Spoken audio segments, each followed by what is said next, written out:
Unbroken, healing through storytelling.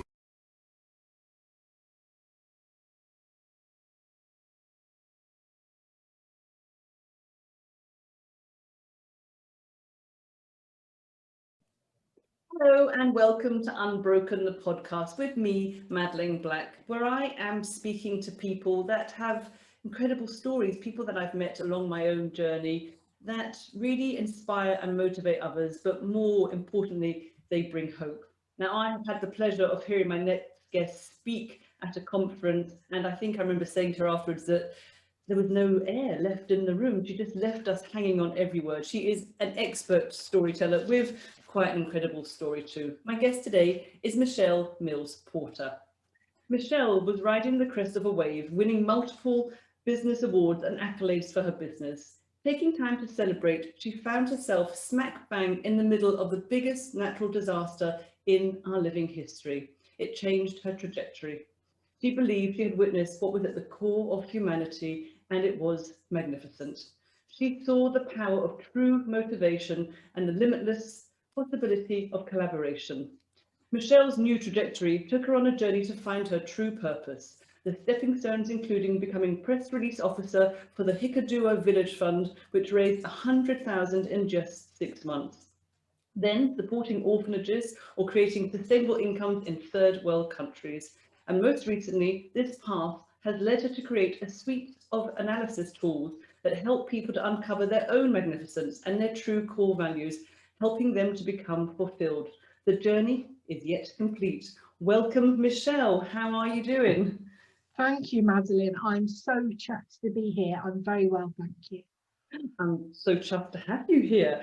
So the very first question that I ask all of my guests, because the show is called Unbroken, is what does the word unbroken mean to you? To me, unbroken means so much more than not broken, Madeleine. And I think you've seen my talk, so you know that I talk about the art of kintsugi, which is the Japanese art of taking a broken vase and putting it back together using gilt gold. And the whole point is that the Japanese believe that a vase that has been mended with gilt gold is more valuable and more beautiful than it was before. And I think that's absolutely true of people who have had breakages, you know, who have suffered trauma. What happens is if you can put yourself back together, you become more valuable to society. You have more empathy for people. You become more beautiful in so many ways. So for me, unbroken means still here and better for it. Absolutely. It's such a beautiful symbolism, isn't it, when you see the vase that's filled in all the cracks with gold, because it is gold. It's the gifts that you bring from what we learn from overcoming trauma. Yeah, exactly. So you were a company that was winning awards and you decided to go and treat yourself. And for the first time ever, you went away at Christmas time. And was this where you learned to dive in Sri Lanka?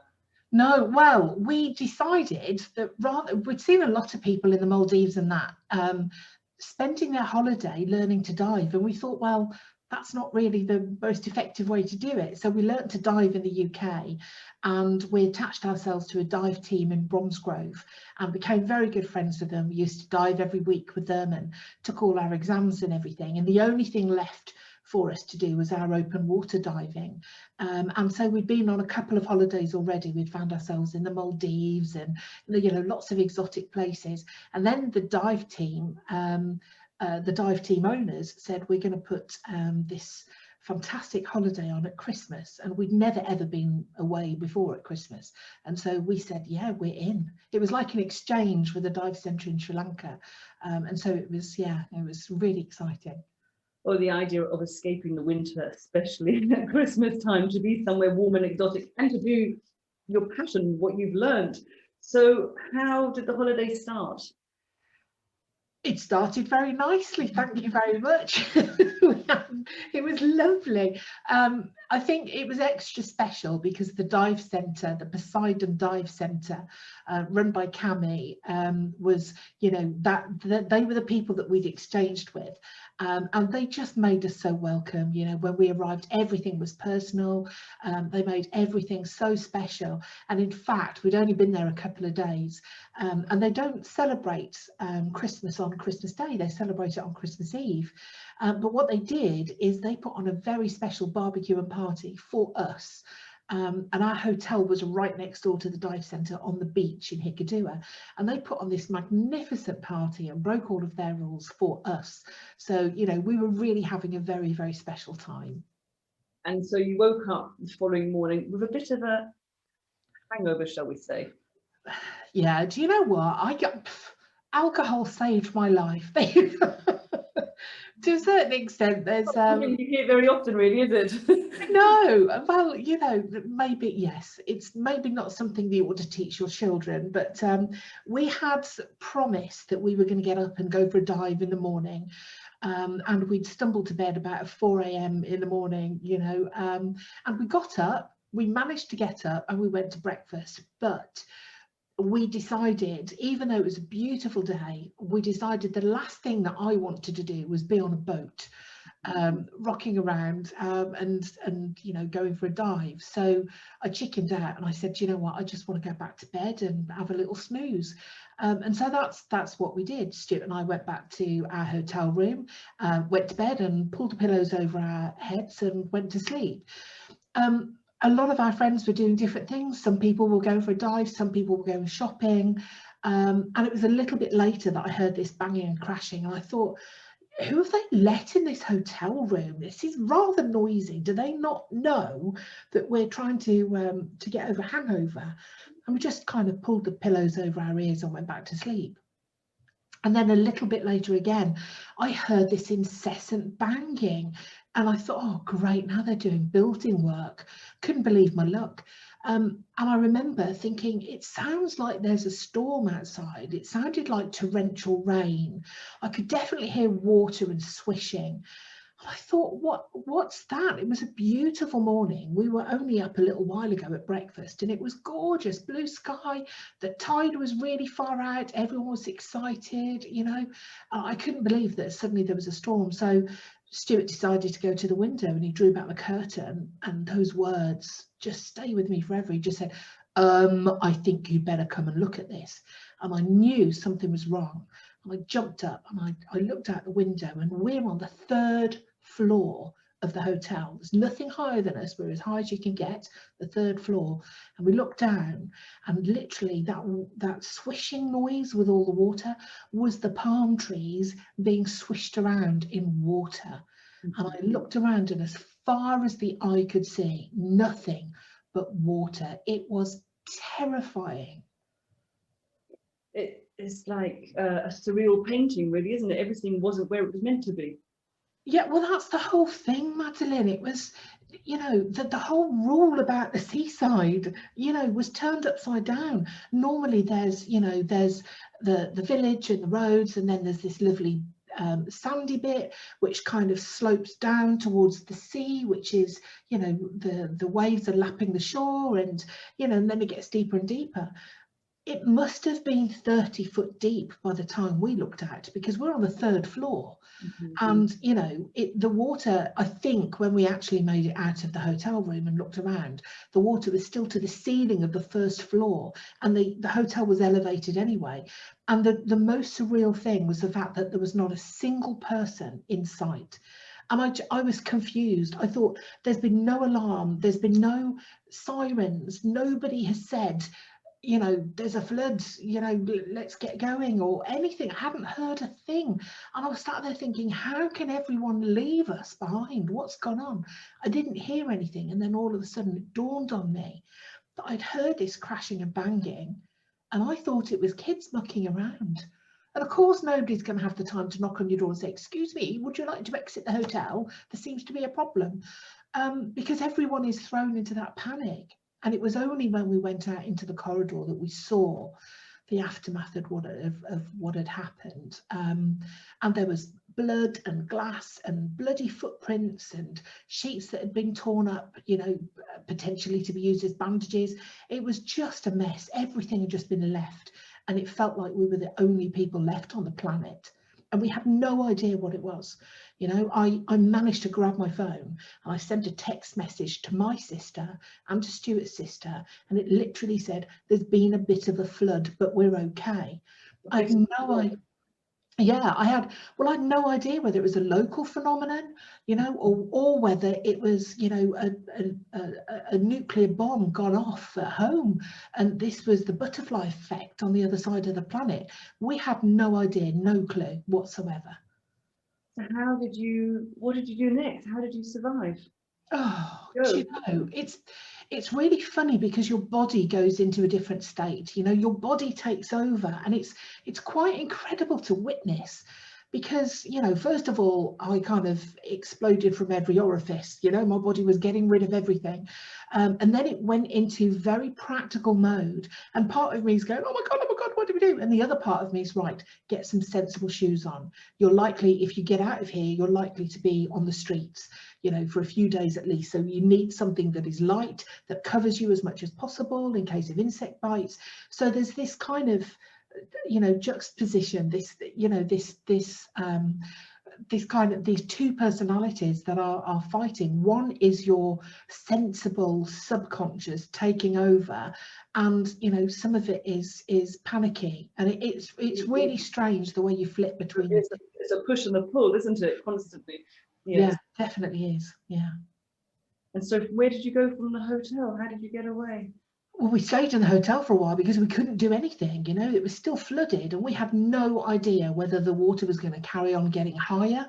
And, you know, there were quite angry waves coming in. You know, sometimes I've got a little tiny snip of video footage because I grabbed my camera and I thought, if I can get some video footage, then the dive centre next door, which was underwater, you know, I can take some video footage, I can give that to Cammy, and maybe he can use that, you know, as insurance, or, you know, as an insurance claim. Little did I know that there's no such thing as insurance policies for that kind of thing out there.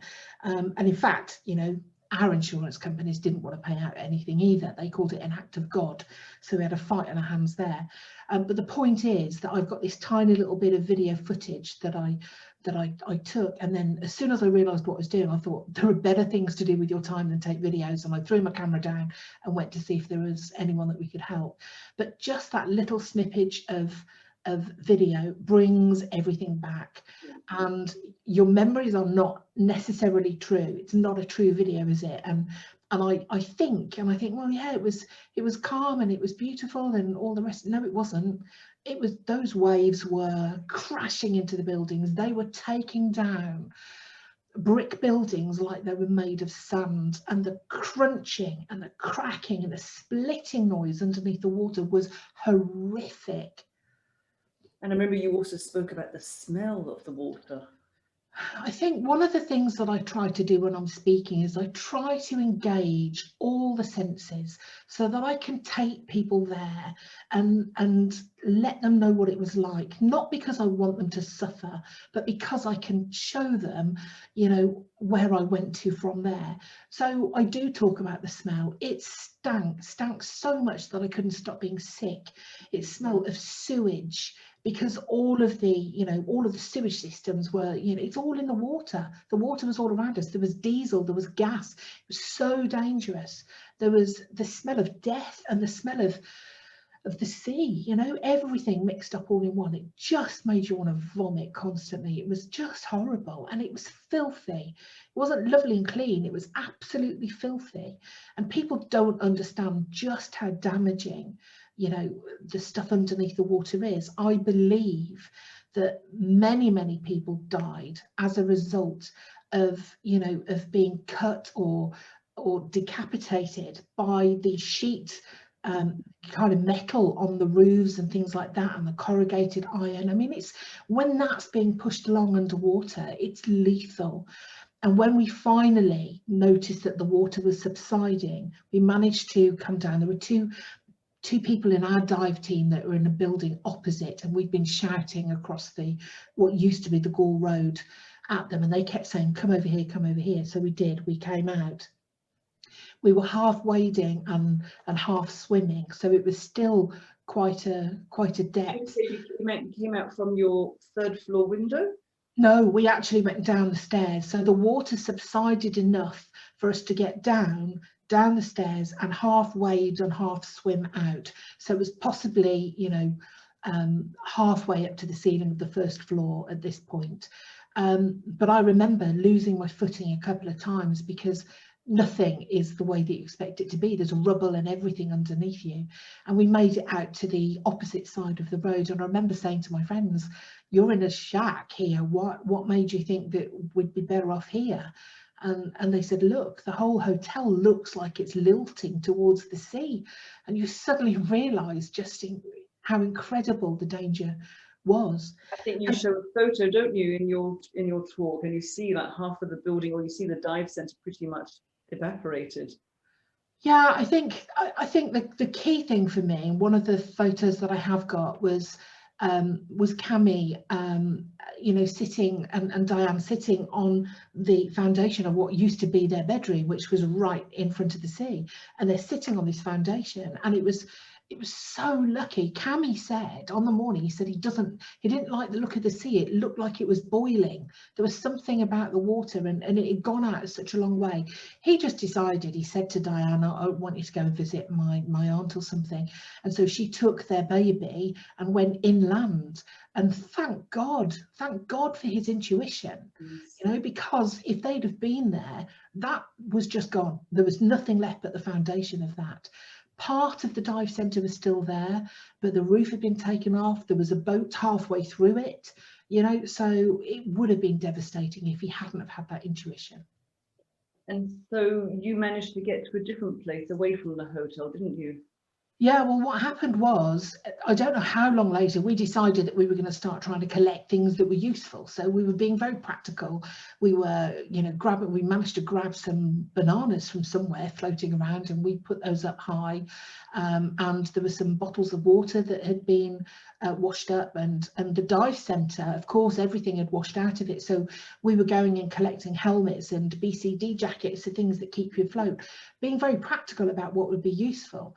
And paying no attention to the jewellery shop that was next door, you know, supposedly with many gems and diamonds in it just floating out. It just wasn't a consideration.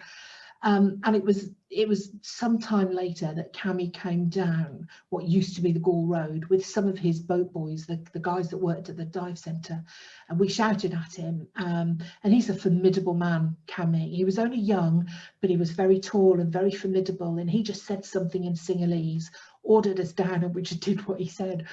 He said something in Sinhalese to one of the boat boys, and we found ourselves being force marched inland by a couple of miles, and then up a really, really steep hill.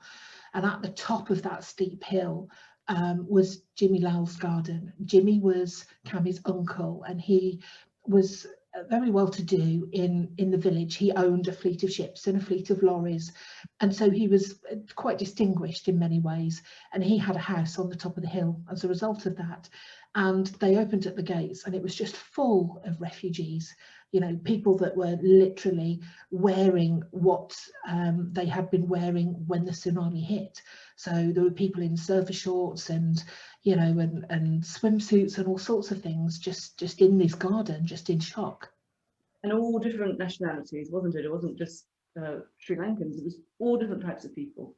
Yeah, well, I mean, it's the majority of people are tourists, obviously. So there was just this huge cultural mix, and there was this kind of underlying multilingual babble of voices going on that you couldn't quite make out. And yeah, we were just everything was stripped away. There's no hierarchy, there's no position, there's no, you know, authority. Everyone is in the same boat. But it was that gave us the foundation of something quite incredible, which was, you know, a kind of mini culture that we created in the next few days. And that was really quite magical. And was there panic, or were people calm? How were everybody?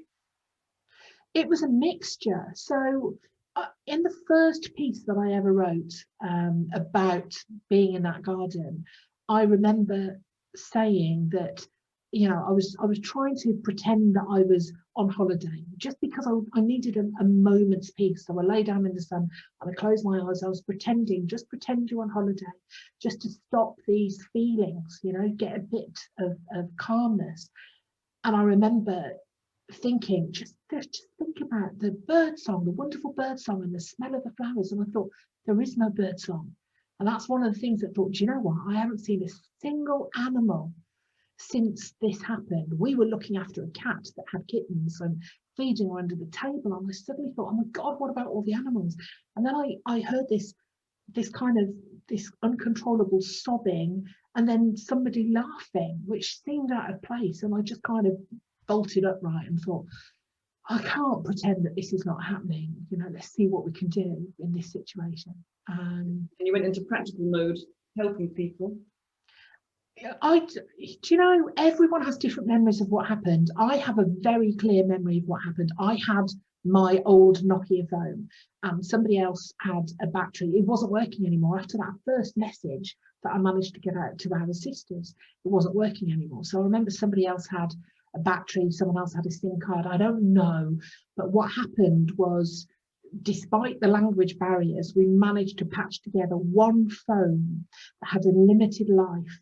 And I remember helping to make sure that every single person in that garden got one short message home just to tell their loved ones that they were okay. And it really brought it home. That will mean so much to the person making the call and to the person receiving the call.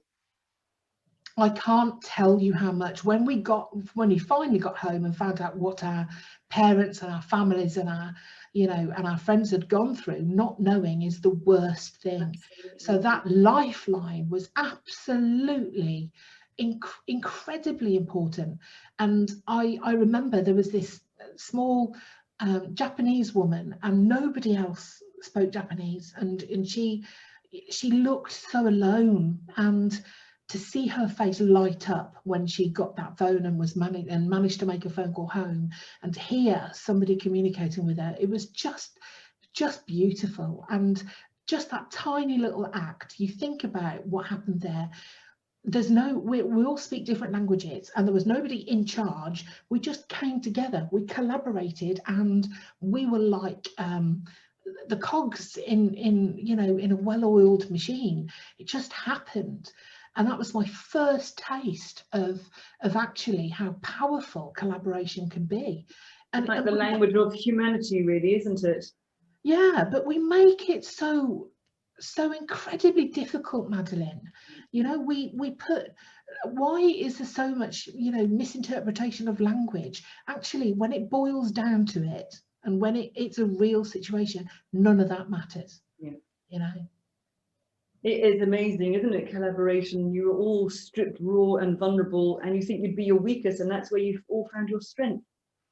Oh, that's the one thing that I always think. I think that adversity shows us little snippets of our true power, of our true capability.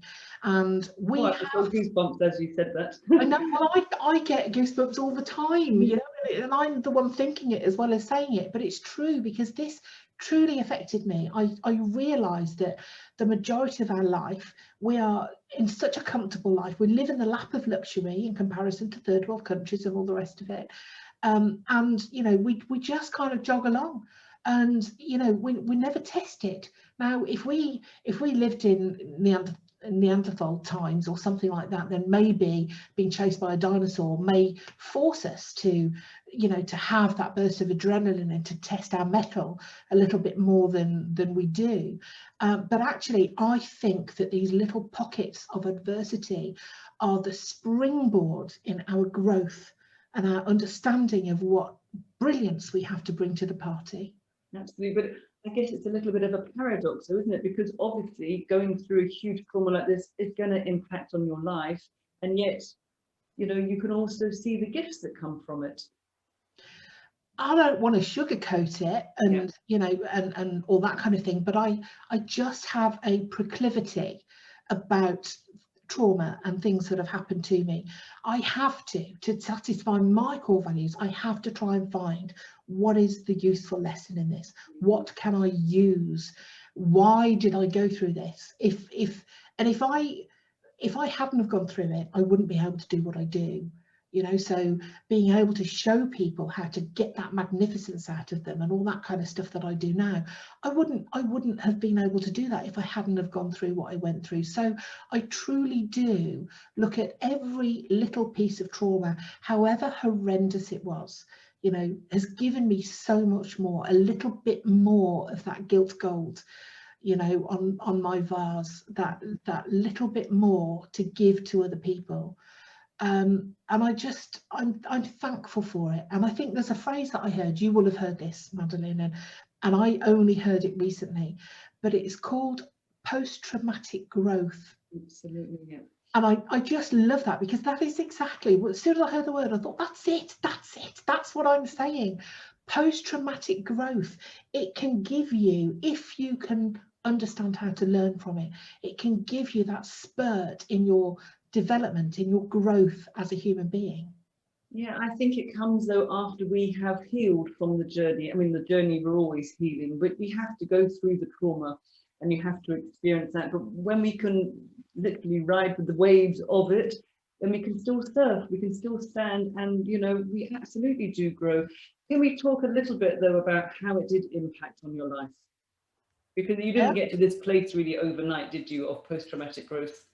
No, I think, no, of course, you have to go through the trauma, and we all handle it in different ways. You know, I remember the way that Stuart handled it was very different to the way I handled it. He locked himself in his little games room and played games and drank Guinness, you know, and that's how he got over it. I had to talk about it, you know, and going out and being the PRO for the Hikkaduwa Village Fund was a great healing process for me, as well as being able to do some good work. But yeah, I suffered a lot, you know. A lot of people say, oh well, it's all right for you, you weren't in the water, you didn't break anything.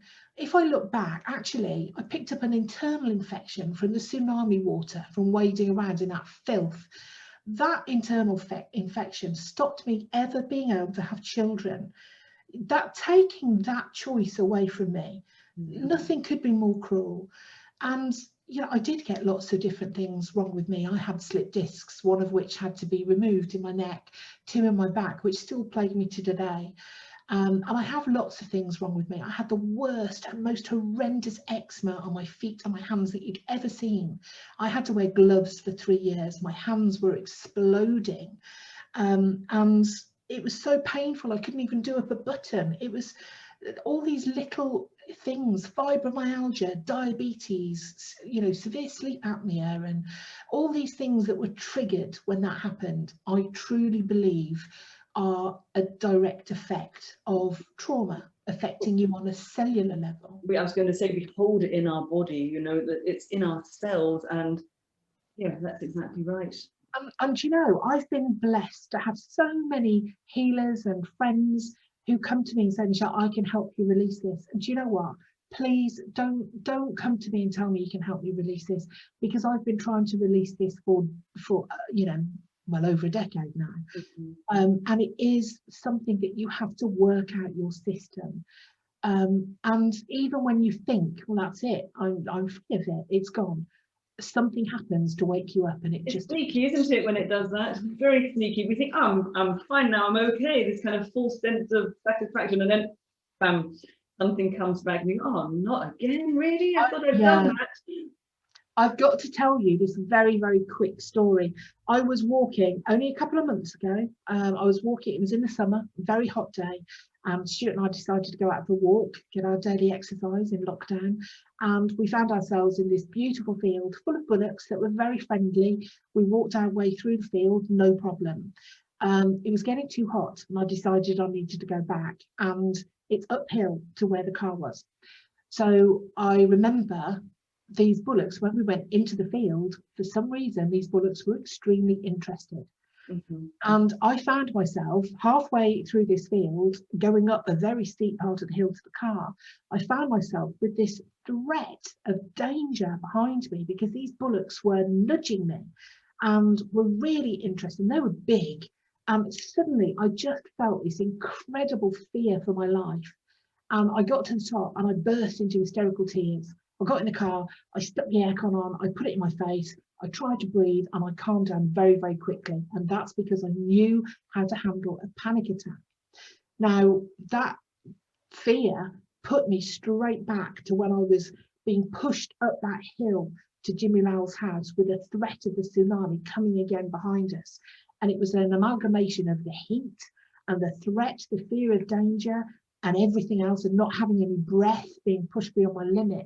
It just suddenly put me into a panic attack, and it was exactly the same. It's post-traumatic stress. Because people think that the panic attack is an emotion, but it's a very, very physical thing, which shows us how it's held, because you're having palpitations, you're getting hotter, you know, the panic, all of the feelings, feeling sick in your tummy, dizziness. It's a very physical reaction. Oh, incredibly physical. And if you think about the things that trigger post-traumatic stress or a panic attack, you know, the things that trigger them are all senses. So it's the change in heat, the change in a smell, those things that trigger your senses just go straight to your brain and take you back there. Your brain is going, we've been here before, we can help, we'll do this. And it's trying to compensate when actually it probably doesn't need to.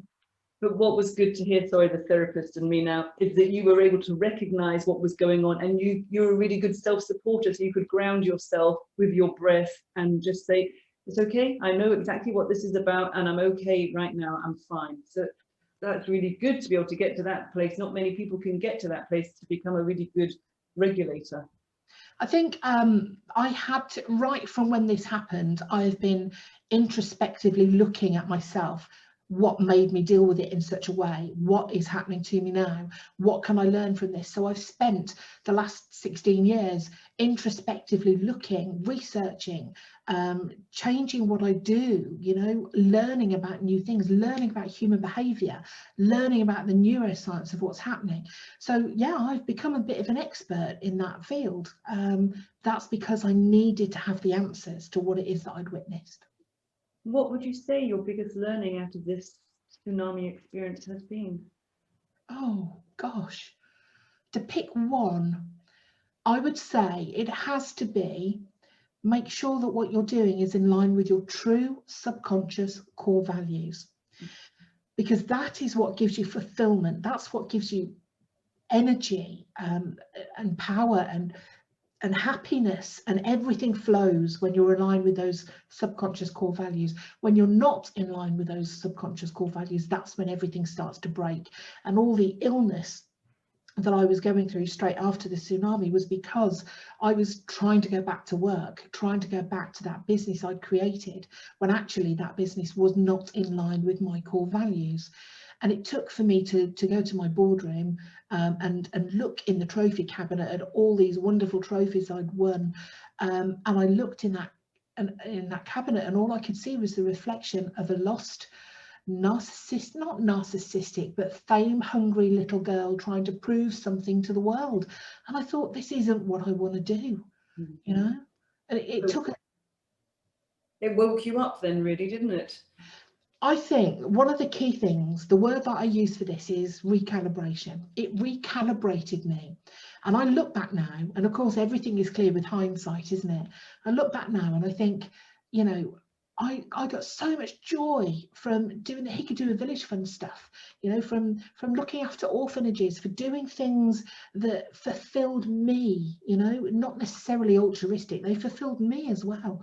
So those kind of things that I wanted to spend all my time doing, there's your flag. You know, you've got to do things that fulfill you, and when you don't, it's a recipe for disaster. So I think the biggest lesson that I learned was to help to remember and to help other people to be in line with their true core values. Now the trick is finding them. You know, that's a journey. But that's what you help people do now, really, isn't it? You help them to find their alignment, their... I do. I mean, I've created a suite of analysis tools, as you said earlier on, and one of those is a core values analysis, but it's extremely simplistic. But actually, it's very, very powerful, because for some people, it's the first time that they've ever introspectively looked at subconsciously what's driving them, and it's a very easy analysis for people to do, and it's just the start of the process. You know, it gives you a map, it gives you some umbrellas, you know, to look under and to explore. It's not the be all and end all. You know, we have to work on this because we're in a constant state of evolution, of course. But it is definitely, that's one of the ways you can do it, you know, to do an analysis, a good analysis. Another way is to just talk about it. And, you know, I know lots of therapists that do lots of exercises that help people to really understand and evaluate what are the most important things in their life. But do you know what? Lockdown has actually done exactly that for a lot of people. It's recalibrated people. How many people do we hear that say, I don't want to go back to what I was doing before, and feel guilty for it? Don't feel guilty. It's because you've been recalibrated and you're getting a feeling for what's really important in your life. You know, it's really showing us actually what really matters, isn't it? It is. It's what we want, what matters in our life, and what we want to do with our life. And, you know, life is too short to spend working for someone else, doing a job you don't like, or whatever it might be, you know. I wanted to ask you about rainbows, because I've noticed in your profile you have rainbows with your name, and, you know, you post a lot about rainbows in one of your Facebook groups that I'm in. Does it have a specific meaning for you?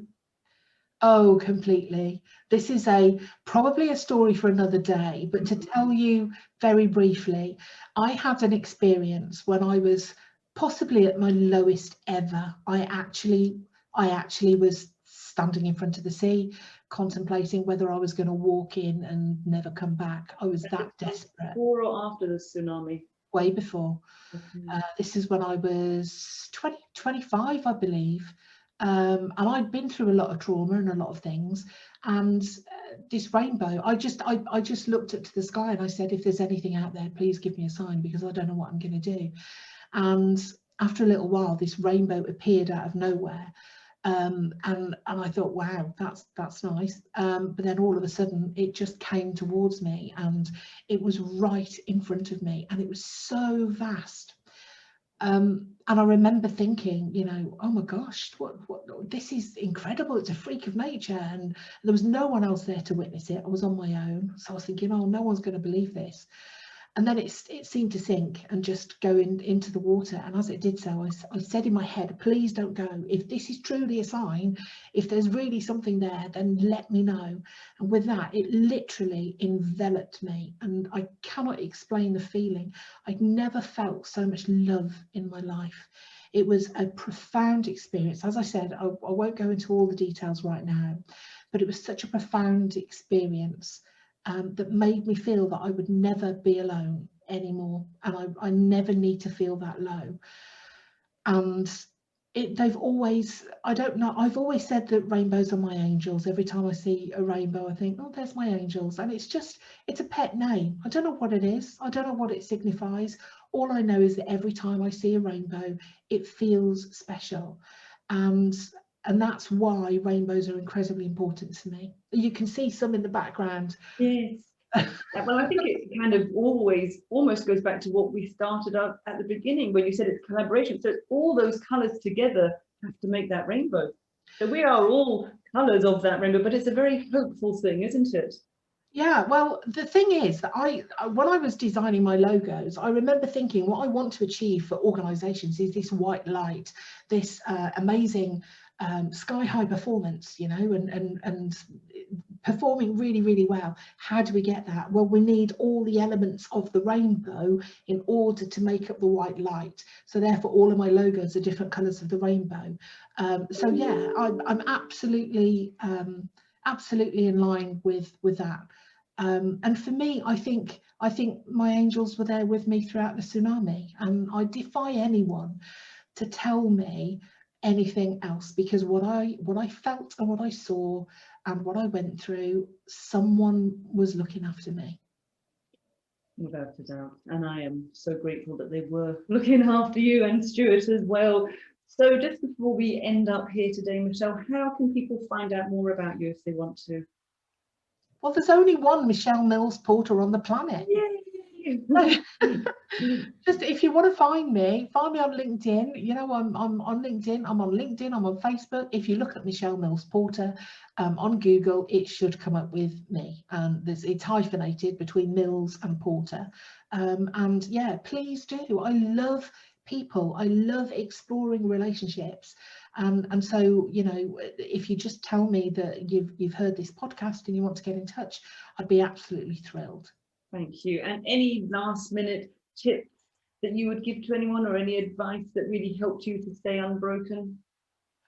Just remember, kintsugi, whatever trauma you might go through, just think, although it hurts now, although there is a journey for you to go through before it feels any better, just know that in the future it will come to serve you. That is a perfect way to end. Thank you so much for taking time out and speaking to me today on Unbroken, the podcast. I'm absolutely thrilled to do so. Thank you so much, Madeline. You're welcome.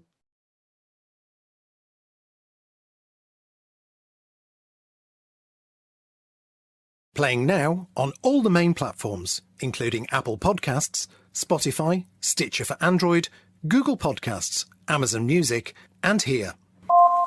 Play Unbroken, the podcast, with Madeline Black.